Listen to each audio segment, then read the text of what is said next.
எல்லாருக்கும் வணக்கம். இந்த இந்த இடத்துல பர்டிகுலரா நம்ம ஒரு வகுப்பு வைக்கணும் அப்படிங்கிறது பல நாள் செயல். இந்த பெருமாள் கோவில், இந்த கோவில்ல என்ன ஒரே ஒரு பெரிய விஷயம்னா, ஒரு காலகட்டத்துல அது ஒரு வைத்தியத்துக்குரிய ஒரு இடமாக இருந்திருக்கு. அது எவ்வளவு பெரிய எலும்பு முறிவு ரெண்டா கட் பண்ணி எலும்பே சேராதுன்னு சொன்னா கூட அந்த எலும்பு சேரக்கூடிய ஒரு மிகப்பெரிய இடமாக அந்த இடம் திகழ்ந்திருக்கிற அந்த இடத்துக்குள்ள ஒரு மிகப்பெரிய செயல் வடிவமாக ஒரு வைத்தியம், ஒரு செயல் கிடைக்கப்பட்டிருக்கிறது. நல்லா ஞாபகம் வச்சுக்கணும். சில பேர் என்ன நினைப்பாங்கன்னா, ஒரு இடத்துக்குள்ள உட்கார்ந்து நம்மள மாதிரி உருவம் உள்ள ஒருத்தர் வைத்தியம் பார்க்கலாம். ஆனா திருப்பதி, ஸ்ரீரங்கம், இந்த கோவில், திருவண்ணாமலை, காளகஸ்தி இதெல்லாம் பிரபஞ்சத்தோட நேரடியாக தொடர்புல உள்ள இடங்கள். இங்கெல்லாம் எப்படி ஒரு வேலை நடக்குது அப்படின்னா, வெட்ட வெளியில உருவம் இல்லாத நம்ம பல நாள் ஒரு செயல் வடிவமாக உள் சுவாசமாக ஒரு மனிதன் தன்னுடைய காற்றையே சேகரித்து தன்னுடைய ஒரு சிறு உயிர் துளியை பெரும் உயிர் துளியாக மாற்றி அதிலிருந்து ஒரு பேர் வடிவமாக உள் சுவாசமே ஒரு பெரிய உயிர் துளியாக வெளியில அந்த சுவாசமே திருப்பியும் காற்றை சுவாசிக்க முடியாம, காற்றே தேவைப்படாம அது வெட்ட வெளியில அது எதுவும் மற்ற நிலையில இப்படித்தான் இந்த இறை தத்துவங்கிறதும் சக்திங்கிறதும் இருக்கு.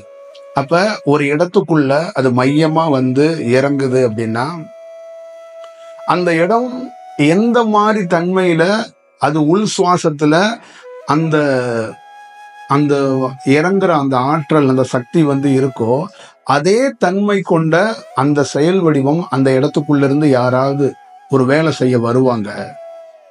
அதற்கான வாய்ப்பை உருவாக்கப்படும் அப்படிங்கிறதுக்காகத்தான் இப்ப இந்த இடத்துக்குள்ள வைத்தியம் பார்க்கறதுக்கான ஒரு சூழல் உருவாகும். ஒரு போர்டு வச்சு, நேம் வச்சு, இங்க ஒரு வைத்தியர் அப்படின்னு சொல்லுவோம்ல, அந்த மாதிரி பிரபஞ்சம் என்னன்னா, இந்த இடத்துக்குள்ள இருந்து எவன் ஒருவன் மருத்துவத்தையோ இறை சம்பந்தமாவையோ உட்கார்ந்து வேலை செஞ்சானா அது சித்தி ஆயிரும். காரிய சித்தி அப்படிங்கிறது என்னன்னா, அந்த இடத்துக்குள்ள அவன் தொடும்போது அவன் சும்மா கையை கொண்டு போய் தொட்டானா போதும், அந்த சக்தி உடைய செயல்ல தீவிரமா வேலை செய்யும். இப்படிதான் இங்கு தோற்றுவிக்கப்பட்டிருக்கிறது. அதற்கப்புறம் ஒரு மனித உடல்ல இருக்கக்கூடியவர் அந்த பகுதிக்குள்ள, இந்த பகுதிக்குள்ள இன்று நகரமாக இருக்கிறது. நான் சொல்லுகிற காலகட்டங்கள்லாம் காடுகளாக இருந்திருக்கிறது. அப்ப இந்த பகுதிக்குள்ள ஒரு சராசரி மனிதன் ஏதோ ஒரு செயல் வடிவத்துக்குள்ள இந்த பகுதிக்கு வரும்போது அவனுக்கு தன்னறியாம ஒரு தியானம் கிடைக்க போகுது. அந்த தியானத்துக்குள்ள அவனுக்கு என்னன்னா, பல்வேறுபட்ட சக்திகளையும் ஆற்றல்களையும் ஒன்று சேர்த்து ஒரு இடத்துல இருக்கும்போது இந்த இடத்துல இருந்து வைத்தியம் பார்க்கணும் அப்படிங்கிற ஒரு செயல் வடிவத்தை பெறுகிறான். அவன் அங்கிருந்து வைத்திய முறைகளையும், உடல் தோற்றி வைக்கப்பட்டு விட்டது. உடலுக்குள்ள இருக்கிற நரம்பு மண்டலங்கள், எலும்பு மண்டலங்கள், உள்ளே இருக்கிற உறுப்புகள் இதெல்லாம் பலவீனம் அடையும் போது ஒரு வைத்தியராக நாம் சரி செய்வதற்கான ஒரு வாய்ப்பு இருக்கு. அத மருந்து மாத்திரை இல்லாம தன்னுடைய அந்த நேச்சர்ல இருந்து அந்த ஹீலிங் அப்படின்னா, இன்னைக்கு ஹீலிங்னு சொல்லிட்டு என்னென்னமோ பண்ணிட்டு கிடக்குறாங்க.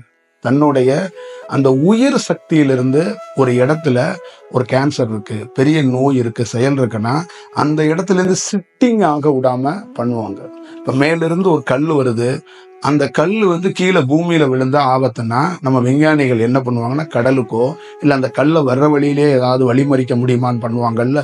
அதே மாதிரிதான் ஒரு யோகி என்ன பண்றான்னா, அவனுடைய வில் பவர் அந்த தியானத்துல வடிவத்துல ஒரு பெண்ணையோ ஒரு ஆணையோ அந்த உள் சார்ந்து அவன் உடல் சார்ந்து பார்த்து ஒரு இடத்துக்குள்ள இருக்கிற பிரச்சனைய மேலும் பரவ விடாம அந்த இடத்துக்குள்ளே தங்க வைக்கிறான். சில நபர்களுக்கு அதே இடத்துக்குள்ள என்ன பண்றான், அவன் கவனத்தை வச்சே இருக்கிறான். அப்ப கவனம் வைத்திருக்கும் போது அந்த இடத்துக்குள்ள இருக்கிற நோய்கள் அந்த இடத்துல அழிக்கப்படுகிறது. அது அழித்து கழிவாக வெளியேற்றப்படுகிறது. நீர் வழியாக வெளியேற்றலாம், இல்ல பல்வேறுபட்ட வழியில ஏதோ ஒரு வழியில வேர்வை மூலியமாக வெளியேற்றலாம். கழிவாக அதை வெளியேற்றதுக்கான வாய்ப்பை ஒரு யோகி செய்திருக்கிறார்கள். பல்வேறுபட்ட காலகட்டங்களில் நிகழ்ந்திருக்கிறது. சமீப காலகட்டங்களில் 150-200 ஆண்டுகள்ல தான் இது மருத்துவமா கன்வெர்ட் ஆகி படிப்பா வேற வடிவமா வேற செயலா மாறப்பட்டிருக்கு. அதுக்கு முன்னாடி நம்மளுடைய தோற்றம், நம்மளுடைய செயல் வடிவத்துக்குள்ள எல்லாம் இந்த மாதிரி இருந்திருக்கிறது. அதுக்கப்புறம் கை வைத்தியம் பார்க்கறது, மருந்தரைச்சு கொடுக்கறது, நாட்டு வைத்தியம் பார்க்கறது, இதுல இருந்து இருந்ததை நவீனமாக ஒரு ப்ரொஃபஷனலா படிச்சு மருத்துவமா மாறப்பட்டிருக்கு. நல்லா ஞாபகம் வச்சுக்கோங்க. வெட்டவெளி என்பது, சுத்தவெளி என்பது, பரவெளி என்பது சுவாசத்தால ஒரு சக்தி உருவாகுது. அதே சக்தி சுவாசத்தை சுவாசிப்பதில்லை. இப்ப நீங்க சுவாசத்தை சுவாசிக்கிறீங்க, ஒரு சக்தி பெற்றுட்டீங்கன்னா சுவாசத்தை நிறுத்திடுவீங்க. இதுக்கு பேர் சமாதிங்கிறாங்க. இதுக்கு பேரு தான் மரணம் இல்லாத பெருவாழ்வுங்கிறாங்க. மரணம் இல்லை அப்படின்னு ஒருத்தருக்கு சொல்றீங்கன்னா, எந்த பொருளையும் உட்கொள்ளாமல், எந்த பொருளையும் எடுத்துக்கொள்ளாமல், அவருக்கு தேவையான எனர்ஜி அவர் சேகரித்து வைத்திருக்கிறார்கள், அந்த செயல்லே இருந்து வேலை செய்யறதுக்கு பேரு தான் மரணம் இல்லாத பெருவாழ்வுங்கிறது. பொதுவாக மரணம் இல்லாத பெருவாழ்வு ஒரு யோகி கண்ணை மூடிக்கிட்டு காலம் அடிச்சு உட்கார்ந்தா ஆயிடுவாருங்கிறது கதையா விஷயமா சொன்னா இன்னைக்கு இருக்கிற மாணவர்களுக்கோ மாணவிகளுக்கோ அது கன்மையாகாது. அந்த புரிதலை ஏற்படுத்தணும். அப்ப இறைவன் இந்த வெட்ட வெளியில இருக்கிறார்னா இருக்கிறார், இந்த சக்தி இருக்கிறது. அது எப்படின்னா, அந்த ஒரு இடத்தை தேர்வு செய்து அந்த இடத்துக்குள்ள மையமா அந்த செயல் இறங்கிடுது. இப்ப நம்ம இருக்கிறோம், சிறு வயதிலிருந்து நம்ம எப்படியோ இருந்தோம். இந்த தியானத்துக்குள்ள இருந்து என்ன பெற்றோம்னா, ஒரு நாள் தியானம் வரப்போது தொடர்ந்து இந்த தியானத்தை நம்ம பண்ண தொடங்கும் போது சுவாசம் வழியாக என்னுடைய முப்பிறப்புல இருக்கிற அந்த உயிர் துளிகளே காற்றாக வெட்ட வெளியில இருக்கிறது. அந்த செயல் எமக்குள்ள ஐக்கியமாகுது. பல நாள் இறைவனை நான் ஐக்கியம் பண்ணிக்கல, பல நாள் இந்த தியான வடிவத்துல நம்ம பல்வேறுபட்ட பிறப்புகள்ல தியானத்துல ஒரு செயல் வடிவமா இருந்திருக்கிறோம். அப்ப அந்த வெட்ட வெளியில இருக்கும்போது மறைக்கப்பட்டிருக்கிறது என்னுடைய உறவுகள், என்னுடைய மனைவி, குழந்தைகள், ஊர்கள் எல்லாம் தெரியுது. இறை சம்பந்தமா எனக்கு தெரியல. படிச்சா மட்டும்தான் தெரியுது. முப்பிறப்பு பத்தி எனக்கு துள்ளி கூட தெரியல. ஆனா ஏதோ உடல்ல ஒரு சின்ன மாற்றம் மட்டும் தெரியும். அப்ப தொடர்ந்து தியானத்துக்குள்ள இந்த சுவாச மாற்றத்துக்குள்ள உள் சுவாசத்துக்குள்ள நடக்க ஒரு இடத்துக்குள்ள அந்த சக்திகள் எல்லாம் ஒன்று சேரும் போது என்னுடைய ஒட்டுமொத்தமான அந்த இறை வடிவம் எனக்கு தெரிய தொடங்குது. அந்த ப்ராசஸ் பெரிய ப்ராசஸா இருக்கு, பெரிய வேலையா இருக்கு. அதை சொல்வதற்கு ரொம்ப கடினமா இருக்கு. அது ஒரு நாள் 10 நாள்ல நடக்கிறது இல்லை. வருடக்கணக்கான இந்த பணிகளை நாம் செய்து கொண்டே இருந்தோம். வருடக்கணக்கான தவம் செய்த பெரிய பெரிய யோகிகள் என்று சொல்லக்கூறவங்களாம் இந்த வேலையை செஞ்சாங்க. இதே போலதான் 90 விழுக்காடு இந்த உயர்ந்த சக்தியாக இருக்கக்கூடிய வெட்டவெளியில இருக்கிறது ஒரு தேகத்தை தேர்ந்தெடுத்ததுன்னா நாக தேகத்தை தான் 90 விழுக்காடு தேர்ந்தெடுத்திருக்கிறது. அப்ப அந்த நாகம் தவம் செய்ய சவம் செய்ய ஒருவேளை அதுக்குள்ளேயும் இந்த உயிர் சக்திகள் உள்ள இருந்து ஒன்று சேர்க்கப்படுகிறது. அப்ப ஒன்று சேர்த்ததுக்கு அப்புறம் ஒரு நாள் ஒரு நாக கல்ல வெளியில எடுக்குது பாத்தீங்களா, அதுதான் அதோடைய ஆன்மா, அதோடைய ஒரிஜினாலிட்டி. அப்ப இந்த கோவில்ல இருக்கிற ரங்கநாதர் படுத்திருக்கிறார் பாருங்க, அது ஆன்மா. அந்த பாம்பாக இருக்கிறது சூலம். இதே போலதான் உங்கள் உடலுக்குள்ள ரங்கநாதர் மாதிரியே ஒரு சக்தி இருக்கிறது. இந்த சூலத்திலிருந்து ஒருத்தன் வெளிப்பட வருதோ, அந்த வெளிப்படுறதுக்கான வாய்ப்பு தியானத்துல உருவாகும் போது அவன் வழக்கத்தை தாண்டி பிரிச்சுவல் சம்பந்தமா படிக்கிறான், தேடுறான். இது அப்பாவோட ஒரு செயல் ஒட்டிக்குச்சு, அம்மாவோட ஒரு செயல் ஒட்டிக்குச்சு, இல்லை ஏதோ ஒரு இடத்துல இருக்குன்னு நீங்களா ஒரு புரிதல் இல்லாம பண்றீங்க. அது அப்படி இல்லை. உள்ளே அந்த சேஞ்ச் நடக்கும்போது ஒருவன் இது மாதிரி தேடுதல், இது மாதிரி ஒரு செயல்கள் யார்கிட்டையும் புரிய வைக்க முடியாது. இந்த உணர்வுகளை சொல்லி புரிய வைக்க முடியாது, வார்த்தையால் சொல்ல முடியாது. தியானம் என்பது சொல்லி புரிய வைப்பது அல்ல. இது கதை சொல்வது அல்ல. தாத்தா காலத்து கதை, பாட்டி காலத்து கதை அல்ல. இது உள்ள இருக்கிற அது ஒரு இன்டெப்தாக உள்ள டெப்தா வேலை செய்யற ஒரு செயல் வடிவம். அது உள் சார்ந்து இருக்கும் போது நம்மளை அறியாமலே ஒரு மிகப்பெரிய செயல் வடிவத்தை அது உருவாக்கி கொடுக்கும். அப்ப ஒரு மனிதனுக்குள்ள ஒரு மாற்றம் அடைந்ததுக்கு அப்புறம் இந்த எப்படி ரங்கநாதர் அந்த நாகத்து மேல படுத்திருக்கிறாருல்ல, அப்ப அதை என்ன காட்டுறாங்கன்னா, அந்த நாகத்திலிருந்து வெளியில ஜோதி வந்தா ரங்கநாதர் மாதிரி இருப்பாரு அப்படின்னு சொல்றாங்க. அதே மாதிரிதான் தனி மனிதர்கள் உள்ள உடல்ல இருந்து உங்களுடைய ஆன்மாவை நீங்கள் வெளியில பார்த்தா இந்த அரங்கன் போலதான் பார்ப்பீங்க. அப்போ ஒரு தனித்துவமாக ஒவ்வொருத்தரும் செயல்படுறாங்க. அங்க அவருக்கு இந்த மாதிரி தன்னையே கண்டவனுக்கு மரணம் இல்லை, தன்னையே கண்டவனுக்கு வேற வடிவத்துல இருக்கு. இப்ப தன்னை காண முடியுமா, தன்னை காண்றதுக்கு என்ன விஷயம் இருக்கு, என்ன மாதிரி ஐடியா, இங்க இருக்கிற இந்த மெத்தடு, இந்த ஐடியா, இந்த படிப்பு, இந்த சிஸ்டம், இந்த செயல் வடிவத்துக்குள்ள எல்லாம் இத புரிதலை ஏற்படுத்துறது ரொம்ப கடினம். இத உணர்ந்து வேலை செய்து அதற்குள்ளேயே ஆராய்ச்சி செய்து அதுவாக இருந்து பார்த்துட்டு வந்தவன் அத ரொம்ப துல்லியமாக எழுத்து வடிவமாகவோ பாடல் வடிவமாகவோ தத்துவம் வடிவமாகவோ கொடுத்திருக்கிறான். இப்ப நம்ம வேற எந்த வடிவத்திலையும் இதை அறியல. தியானத்துக்குள்ளிருந்து அறிந்த ஒரு ரகசியத்தை தான் நம்ம சொல்றோம். அப்ப ஒரு செயல் வடிவம், வெட்ட வெளியில இருக்கிற ஒரு செயல் வடிவத்தை ஒருத்தர் பயன்படுத்துறது. இன்னும் சொல்ல போனா தன்னுடைய ஆற்றல் எங்க இருக்குன்னே தெரியாம ஒரு மனிதன் இருக்கிறான். தனக்குள்ளே ஒரு சக்தி இருக்கு, தனக்குள்ளே ஒரு செயல் வடிவம் இருக்கு. அதை உள்ள கொண்டு வரதுக்கான வாய்ப்பை ஒரு மனிதனாலும் பயன்படுத்த முடியல.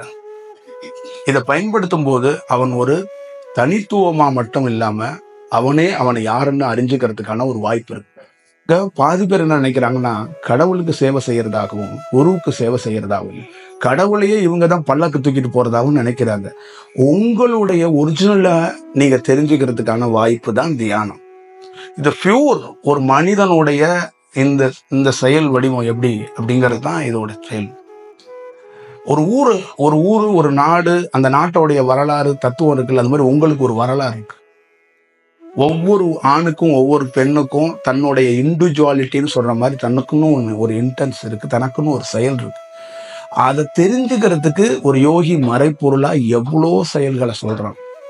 ஆனா அதை விட்டுட்டு இவங்க என்ன பண்றாங்கன்னா, இவங்க வேற ஒரு செயலுக்குள்ளேயே பண்ணிக்கிறாங்க.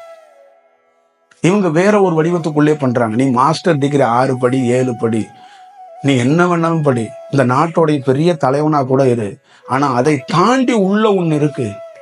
ஒரு பிச்சைக்காரன் கண்டுபிடிச்சா உன்னால கண்டுபிடிக்க முடியலையே. நீ பல நாடுகளுக்கு விமானம் ஏறி பறந்துகிட்டே இருக்கிற ஒரு மரத்தடியில உட்கார்ந்து பல நாள் அவன் என்ன அறியணுமோ அதை அறிஞ்சிட்டான். 300 ஆண்டுகளுக்கு முன்னாடி நடக்க போற செயலை ஒரு குறிப்பு எழுதி வச்சு போயிட்டாங்க. அவன் நீ என்ன பண்ண முடியும்? ஒரு ஒரு ஒரு ஒரு ஒரு ஒரு முக்கியமான ஒரு மசோதா நீ நிறைவேற்றனா 7-8 பேர் படித்த மிகப்பெரிய மேதைகளை கூப்பிட்டு டிஸ்கஷன் பண்ணி அதுக்கப்புறம் நீ அதை எடுத்துட்டு வந்து அதுக்கப்புறம் உன் கட்சிக்காரன் ஒத்துழைச்சு, அதுக்கப்புறம் எதிர்கட்சி ஒத்துழைச்சு, அதுக்கப்புறம் அந்த மசோதாவை வெளியில கொண்டாந்து நிறைவேற்றி கொடுத்துருவ. அதுக்கப்புறம் அந்த சிஸ்டம் மக்கள்கிட்ட ஒர்க் ஆகுதா இல்லையான்னு அதை ஃபாலோ பண்றது கூட ஆள் கிடையாது. தன்னுடைய வீட்டுல ஒரு சின்ன சின்ன வேலை செய்யற ஒரு தனி மனிதன்ட்ட கூட கிளாரிட்டி இல்லை. அவனே ஒரு பெரிய ஆள்னு தன்னை நினைச்சுக்கிறான். ரொம்ப என்னமோ பெரிய சாதிச்சு 4 இங்கிலீஷ் புத்தகத்தை படிச்ச உடனே பெரிய 2 மொழி தெரிஞ்சோன்னா அவன் என்னமோ அக்கௌண்ட்ல ஒரு 25 லட்சம் ரூபா காசை பார்த்தோன்னா, இல்ல பேங்க்ல போய் ஃபாரின்ல மாசம் 5 லட்சம் ரூபா சம்பளம் வாங்கணும்னு அவனுக்கு என்னமோ, சொந்த ஊர்ல ஒரு 10 ஏக்கர் நிலத்தை வாங்கி 2 காரை வாங்கிட்டோன்னா அவன் என்னமோ பெரிய ஒரு சாதாரணமா அழுக்கு வெட்டியை கட்டிட்டு 3 பிறப்புகளை பற்றி ஒருத்தன் புள்ளி விவரமா சொல்றவன் எதை பத்தி யோசிக்கலங்க. அவன் முதல்ல ஒவ்வொரு தனி மனிதன் என்னன்னா தன்னை யாருன்னு தெரிஞ்சுக்கிறதுக்கான வாய்ப்பை உருவாக்குனாதாங்க எல்லாமே மேம்படும். எப்பயுமே ஒரு குழந்தைக்கு நீங்க ஒரு 17, 20 வயசு 22 வயசு ஆயிடுச்சு மாப்பிள்ளை பாக்குறீங்க. ஒரு பெண் குழந்தைக்கு எவ்வளவு விஷயம் விசாரிக்கிறீங்க. அந்த மாதிரி இந்த பிரபஞ்சத்தை பத்தி, இங்க இருக்கிற இந்த பஞ்சபூதங்களை பற்றி, இந்த கோள்களை பற்றி, இங்க இருக்கிற செயல்களை பற்றி ஒரு தனி மனிதனுக்கு, ஒரு ஆணுக்கோ பெண்ணுக்கோ எந்த கிளாரிட்டியும் கிடையாது, எந்த விசாரணையும் கிடையாது, எந்த தேடுதலும் கிடையாது. அவங்க தேடுதல் மொபைல்ல அவங்க மொபைல் எடுத்து பார்த்தீங்கன்னா தெரியும் அவங்க வாழ்க்கை எங்க இருக்கு. அவங்களுடைய பெட்ரூமை பார்த்து தெரிஞ்சிடும் அவங்க வாழ்க்கை எங்க இருக்கு. இது இல்ல. ஒரு நகரத்துக்குள்ள பிறந்துட்டோம், ஒரு பகுதிக்குள்ள இருக்கிறோம்னா அந்த பகுதியை முழுசா நம்ம கேப்சர் பண்ணணும். இது என்ன, இந்த இடம் எதுக்கு, இது ஏன் தோன்றுனுச்சு. இப்ப இந்த கோவில் இருக்கு, 108 திவ்ய தேசத்துல ஒண்ணு, பெருமாள்னா ஒண்ணு. இந்த கதையை, புலிசோறு கதையை எவனாலும் சொல்லிட்டு உட்காந்துருப்பான். இந்த கோவில் ஏன் தோன்றுனுச்சு, இந்த கோவிலுக்கு உள்ளுக்குள்ள என்னென்ன செயல் வடிவம் இருக்கு, இதை அறிஞ்சிட்டான்னா அவனுக்கும் அந்த கோவிலுக்கு இடைவெளியே இருக்காது. இதுதான் தொடர்புங்கிறது. இந்த தொடர்பை ஏற்படுத்துகிறதுக்காக தான் இந்த மாதிரி வகுப்புகளை நடத்துறோம். இந்த மாதிரி வகுப்போட நோக்கம் என்னன்னா, நீங்க எல்லா வடிவத்துக்குள்ளேயும் எப்படி இருக்கீங்கன்னா, தனக்கு சாதகமாக, இங்க எந்த மனிதன் அவனா வச்சுக்கோங்க, இந்த உலகத்துக்காக தேசத்துக்காக ஒருத்தன் கூட வாழ்றது கிடையாது. தனக்கு ஃபேவரா ஒரு விஷயம் இருந்தா அதை எடுத்துக்கிறான். நீங்க ஒரு யூடியூப்ல பாக்குறது கூட தனக்கு ஃபேவரா இருந்தா தான் ஷேர் பண்றான். அது நாட்டுக்காக ஃபேவரா இருக்கணும்லாம் எவனும் நினைக்க மாட்டான். தனக்கு அதுல ஏதாவது ஒரு மெசேஜ் இருக்கா, தனக்கு ஏதாவது ஃபேவரா இருக்கா, அப்ப அவனை மட்டும்தான் அங்க கொண்டு போறாங்க. அங்க உலகம், தேசம், நாடு அதெல்லாம் அவனுக்கு முக்கியம் இல்லை. தன்னோட வீட்டை அப்படியே தொடச்சி சுத்தமா வச்சுக்கிறான். ஆறோ நகரமோ அந்த லோக்கல்ல இருக்க அதெல்லாம் அவன் பொருள் இல்லை, அதெல்லாம் அவன் இடம் இல்லை. எக்கேடு கெட்டு போனா என்ன, அதை பத்தியெல்லாம் அவனுக்கு அக்கறையே கிடையாது. அதை பத்தியெல்லாம் அவனுக்கு அந்த புரிதல் அந்த விஷயம்லாம் கிடையாது. இன்னொரு விஷயம், ஒரு தனி மனிதனால சொந்த வீட்டையே சரி செய்ய முடியல, அப்புறம் எப்படி அவன் போய் நகரத்தை சரி செய்ய போறான், நகரத்துக்கு வரப்போறான். அவனுக்குள்ள போட்டு வச்சிருக்க டெய்லி போட்டு வச்சிருக்க உணவுங்கிற பேர்ல 3 வேளை போட்டிருக்க குப்பையே அவனால அள்ள முடியல. மூணு வேளை குப்பை உள்ள போடுறான் பாரு, அதுவே அவனால வெளியே எடுக்க முடியல. அதுக்கே மெடிக்கல் ஷாப்பை தேடி போய் நின்றுட்டு உட்காந்து இருக்கிறான். அவன் எங்க போய் இந்த உலகத்துல வேற ஏதோ ஒரு செயல் செய்ய போறான்.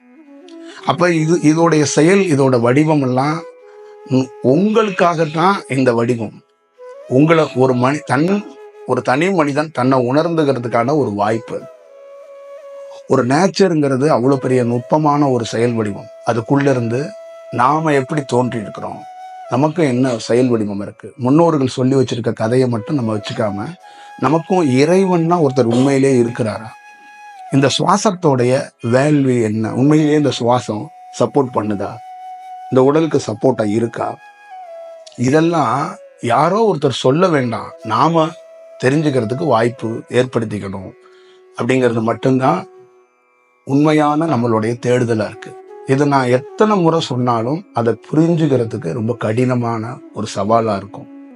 ஒரு சவால் வடிவத்துக்குள்ளதான் அது எல்லா இடங்கள்லையும் இருக்கு. ஆனா முடிஞ்ச அளவுக்கு என்ன பண்றோம் அப்படின்னா, நம்மளை பார்க்க வர்றவங்களுடைய எண்ணம் செயல்பாடுகள் எப்படி வேணாலும் இருக்கட்டும், நம்மளோட செயல்பாடுகள் என்னன்னா, என்ன பியூரா சொல்ல முடியுமோ கொடுக்க முடியுமோ அதை கொடுத்துருவோம். இது பின்னாட்கள்ல பயன்படுமா இல்லை இப்பயே பயன்பட போதாங்கிறதெல்லாம் அடுத்தது. நமக்கு என்ன பார்த்தோமோ, என்ன கிடைச்சிச்சோ, என்ன வேலை செய்ய வந்தோமோ அந்த வேலையை செஞ்சிருவோங்கிறது தான் இதோடைய நோக்கமா இருக்கு.